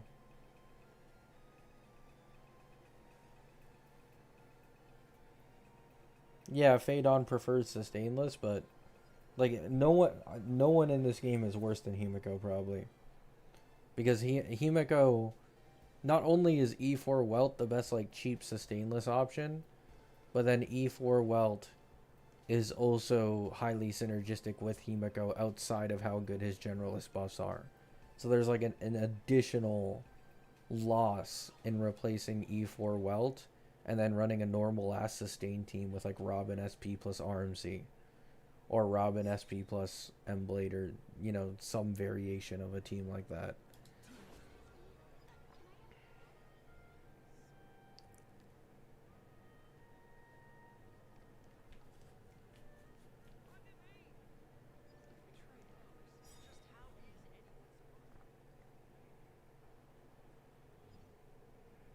Bro forgot a Noxa. He has a gigantic sustain drop off.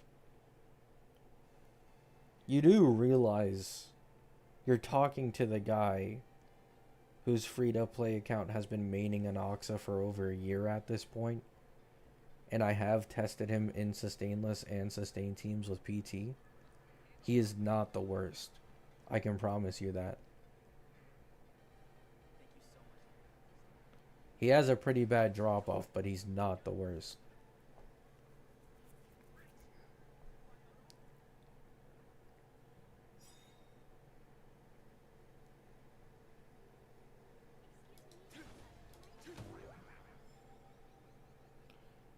Like, there's no way you can possibly say Anox is the worst when he's the one who benefits from Donung PT's attack buff, probably the most of any character in this game. Like, he's the one guy who benefits the most from it.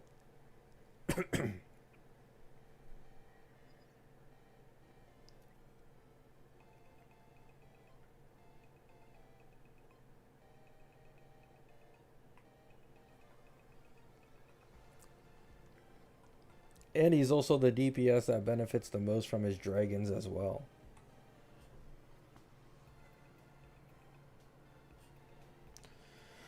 Ugh. Ampho selector? Yeah, right. That'd be far off. Bro, we haven't even gotten to like the second half of version 2 limited characters on a limited selector. Much less Phanon and the good Ampho ones.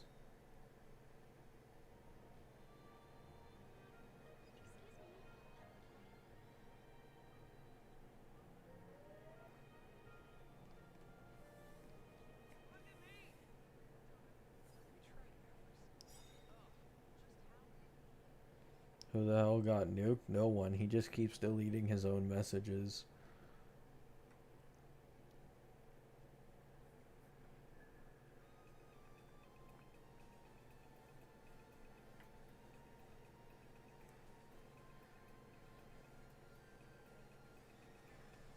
Sucks we most likely get one sustained in 4.x.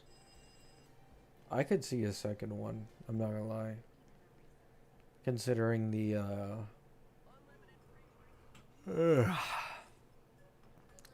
The ZZZ collab.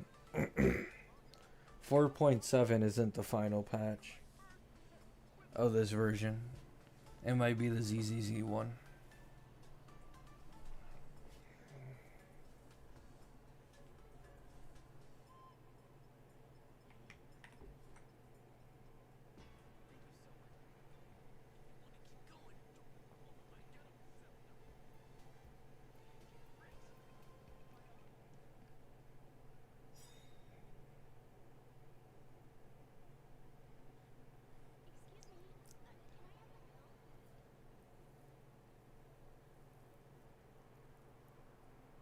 Major.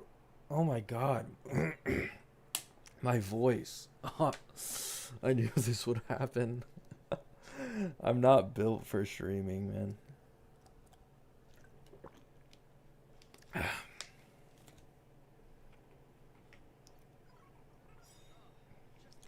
Everybody would get Phanon and Evernight? Yeah, exactly, because of their Eidolons.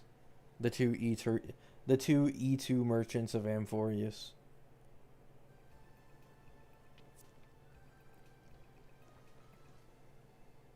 And then if you already own E2 Phanon, then you just get a Cyrene Eidolon and get closer to her E2. Because that's also a massive upscale for Faye.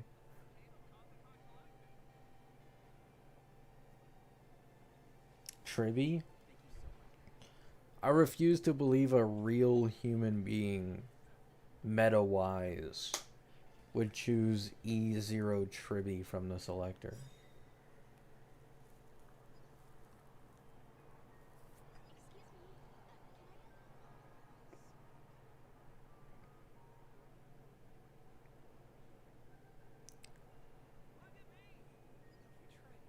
Freya, Noxa, and Aglaya is the best you'll get? Honestly, probably. That's actually a pretty good guess for the Ampho selector. Probably. Sup? Hello.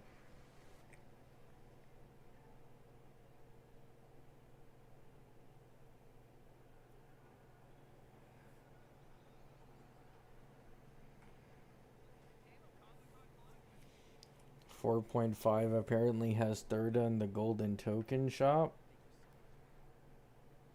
Yeah. Did a genie tell you that? A ghost whispering to you at night? Ugh.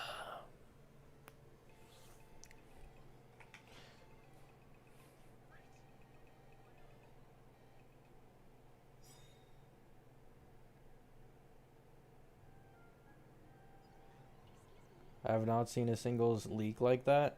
People will see the most random bullshit leak on anything and then just instantly run away with it.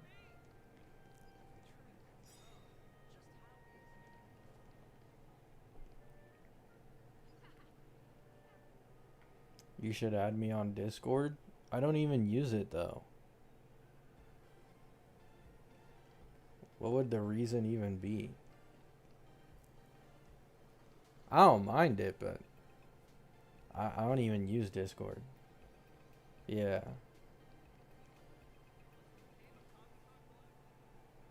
I used to use it like half a year ago, or maybe a little longer ago, a little actively. When I was in like the WUA Discord, like one of those WUA Discord servers, Fractured Shores, because it was useful for meta discussion on like the upcoming WUA characters, but that was it. I stopped using it a while back when I took a break from WUA.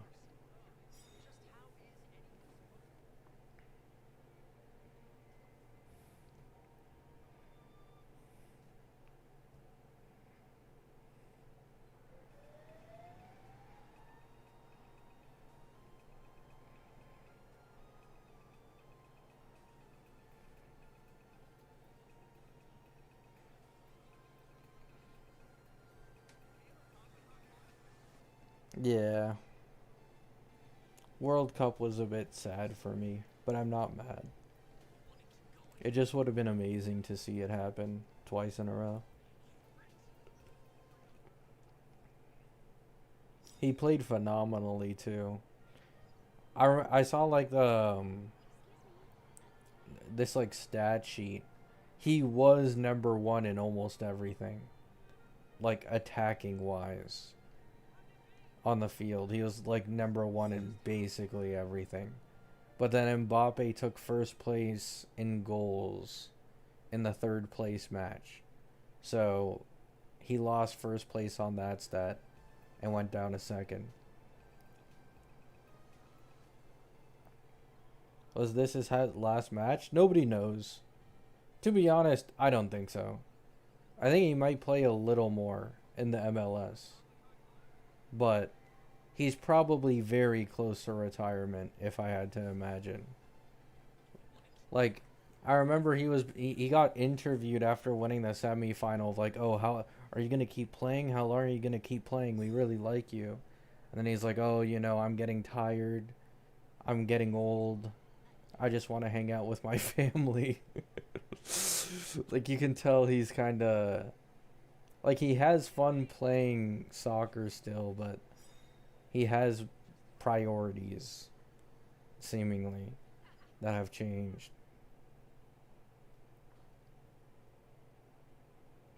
Do you think Robin is worth pulling for Jimenova? Off of what I've currently seen and know, yeah.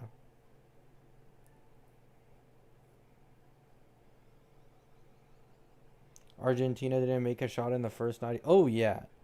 They had a very interesting stat on screen. Like, I think 70 minutes in, 60 minutes in. Actually, it might have been a little more further. Where it showed shots taken and shots on goal.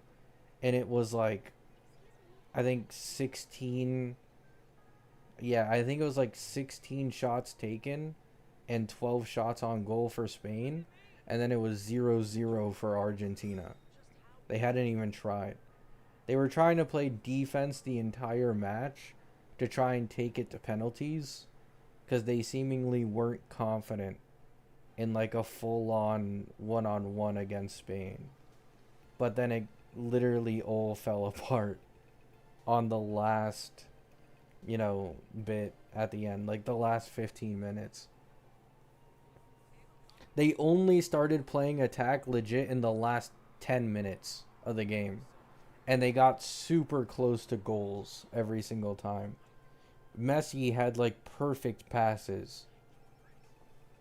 Perfect corner kicks, perfect free kicks. But they just couldn't get it in. It's unfortunate.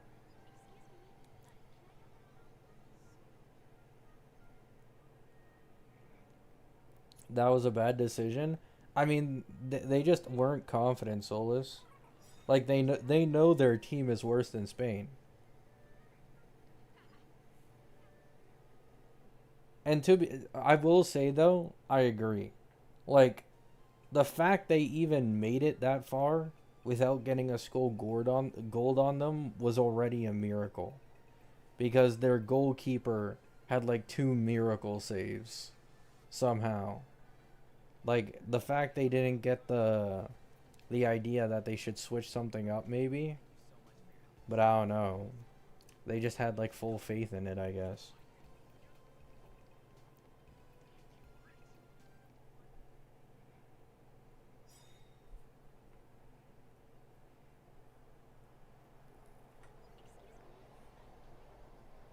But yeah, it is what it is at the end of the day.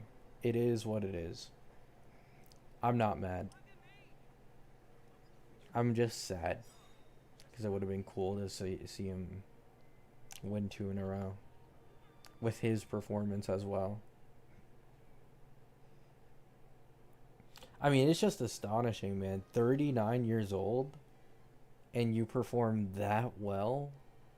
It's insane. I had like low ass expectations for him. In all honesty. Very low.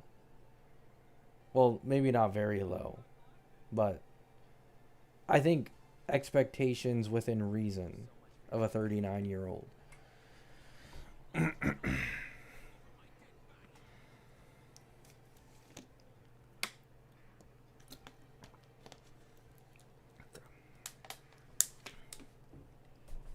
Third place more of a final match than the grand final? I disagree. no teams would ever play like that if the World Cup was actually on the line. Like, you could, even when France was down 4-0, they'd zoom in on Mbappe's reaction and he'd be smiling. Like, they absolutely did not give a shit. And that's the reason why there was so many goals. Like, no teams would ever play like that in an actual final.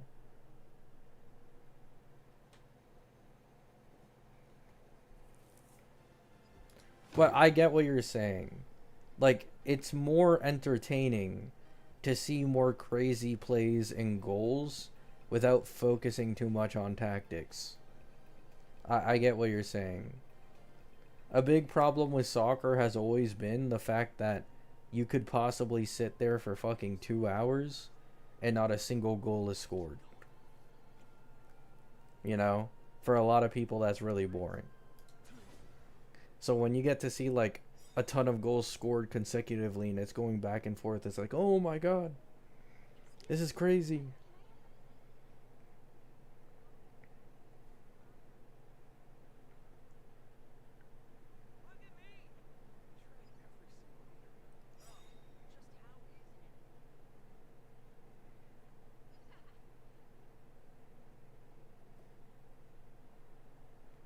But yeah, that's all for the football talk. Actually, that's probably it for this stream. Thank you all for stopping by. Thank you all for watching your fallen off capybara. I will now go drink a glass of chocolate milk. By the way, for the first time in like a year or something. It's been a long time since I've last drank chocolate milk. And go to sleep. Love you all. Hope you have a great day. Hope you have a great night. Peace out.